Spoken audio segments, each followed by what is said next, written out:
இன்றைக்கி நம்ம garlic bread செய்ய போகிறோம். இது செய்கிறது ரொம்ப சிம்பிள் தான். எப்படி செய்கிறது அப்படின்றத பற்றி தான் பார்ப்போம். அதுக்கு முன்னாடி அதுக்கு தேவையான இன்க்ரீடியன்ஸ்லாம் என்னென்ன அப்படின்றத பற்றி தான் இப்போ நம்ம பார்க்க போகிறோம். ஒரு கைப்பிடி அளவுக்கு நம்ம கொத்தமல்லி எடுத்திருக்கோம். ஒரு 20 பல்லு பூண்டு எடுத்திருக்கோம். 4 பச்சை மிளகாய் எடுத்திருக்கோம். இந்த 3 ஐட்டத்தையும் நம்ம என்ன பண்ண போகிறோம்னா நல்லா ஃபைனாக சாப் பண்ணி வச்சுக்க போகிறோம். இப்போ வந்து பார்த்திங்கன்னா ஒரு 2 ஸ்பூன் அளவுக்கு நம்ம வந்து பட்டர் எடுத்திருக்கோம். அதுக்கப்புறம் பெரி அப்படின்றது வந்து பார்த்திங்கன்னா 1.5 டீஸ்பூன். இது வந்து பார்த்திங்கன்னா சில்லி ஃப்ளேக்ஸு, இது நம்ம வீட்டிலே பண்ணிக்கலாம். அது ஒரு டீஸ்பூன். இது வந்து பார்த்திங்கன்னா அரகோனான்னு சொல்லுவாங்க. இது வந்து பார்த்திங்கன்னா ஒரு 1/4 டீஸ்பூன். இதுவும் அந்த பெரியும் நமக்கு கடையில் கிடைக்கும். மற்றதெல்லாம் நம்ம வீட்டிலே செஞ்சது தான். அதுக்கப்புறம் கொஞ்சமாக சால்ட்டு. ஸோ ரொம்ப போட வேண்டாம் சால்ட்டு. ஒரு 1/4 டீஸ்பூன் அளவுக்கு நீங்கள் சால்ட்டு போட்டால் போதுமானது. இந்த 5 ஐட்டமும் நமக்கு தேவைப்படுது. அது இல்லாமல் அதுக்கப்புறம் கொஞ்சம் சீஸை நம்ம எடுத்து வச்சுருக்கோம்.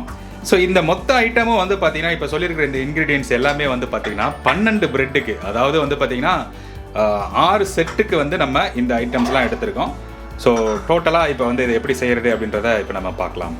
இப்போ இந்த சாப்பரில் வந்து பார்த்திங்கன்னா அந்த 20 பூண்டு, அதுக்கப்புறம் வந்து பார்த்திங்கன்னா அந்த 4 பச்சை மிளகா ப்ளஸ் அந்த கொத்தமல்லிலாம் எடுத்து வச்சுருந்தோம் இல்லைங்களா, அது எல்லாமே போட்டு இப்போ நம்ம நல்லா சாப் பண்ண போகிறோம். இந்த பூண்டு, மிளகா, அந்த கொத்தமல்லி இதெல்லாம் இந்த அளவுக்கு நம்ம சாப் பண்ணி வச்சுருக்கோம். ஃபஸ்ட்டு நம்ம வந்து பார்த்திங்கன்னா பட்டர் எடுத்து ஒரு கப்பில் போடுறோம் மிக்ஸ் பண்ணுறதுக்காக.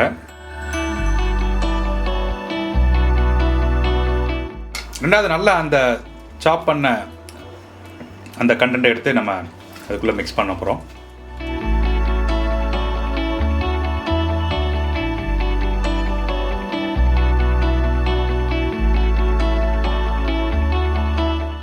இப்போ நம்ம இந்த அரகோனா அப்படின்றத போட போகிறோம். அதுக்கப்புறம்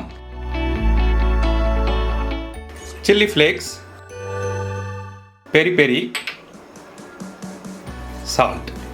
ஸோ இது எல்லாத்தையும் போட்டு நல்லா மிக்ஸ் பண்ண போகிறோம்.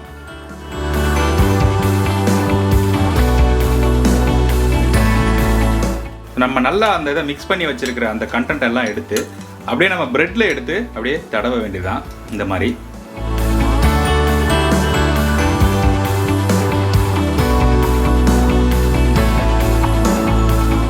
ஸோ உள்ளே வந்து பார்த்திங்கன்னா லைட்டாக ஒரு 2-3 சீஸ் போட்டுக்குங்க. போட்டுட்டு ப்ரெட்டை மூடி வச்சுருங்க. வேணும்னா மேலே கொஞ்சம் லைட்டாக நீங்கள் தடவிக்கலாம்.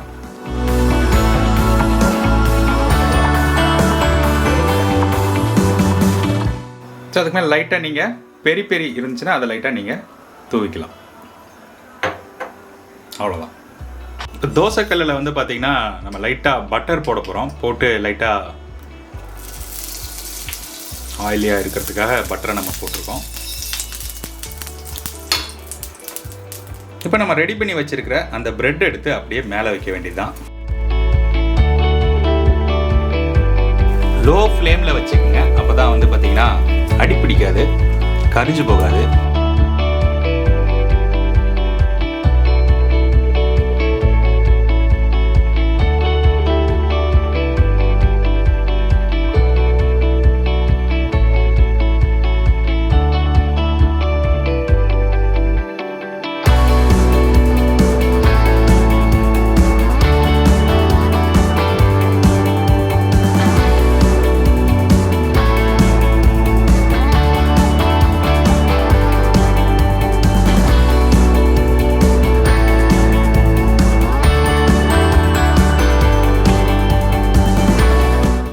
லைட்டாக ரோஸ்ட் ஆன உடனே நம்ம அப்படியே லைட்டாக திருப்பி விட வேண்டியதுதான்.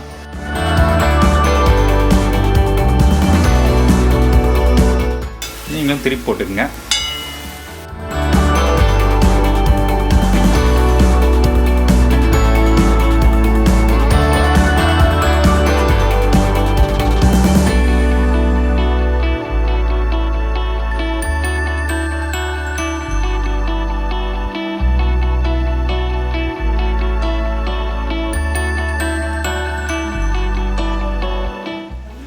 வாவ், சூப்பரான நம்மளோட கார்லிக் ப்ரெட்டு ரெடி ஆகிடுச்சு. பக்கத்தில் வேறு ஏதோ வேலை நடக்குது, தொடர்ந்து சவுண்டு கேட்குது, அட்ஜஸ்ட் பண்ணிக்கங்க.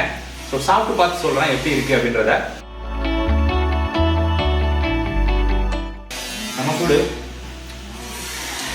சூப்பருங்க, செம்ம டேஸ்ட். ஆக்சுவலி எவ்வளோ சீஸியாக இருக்குது பாருங்க.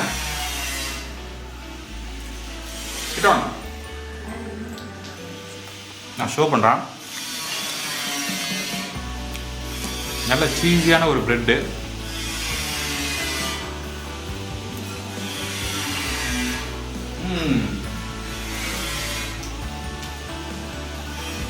ஆப்ஷன் நீங்களும் ட்ரை பண்ணி பார்த்துட்டு டேஸ்ட் பிடிச்சிருந்தா கமெண்ட் செக்ஷனில் சொல்லுங்கள்.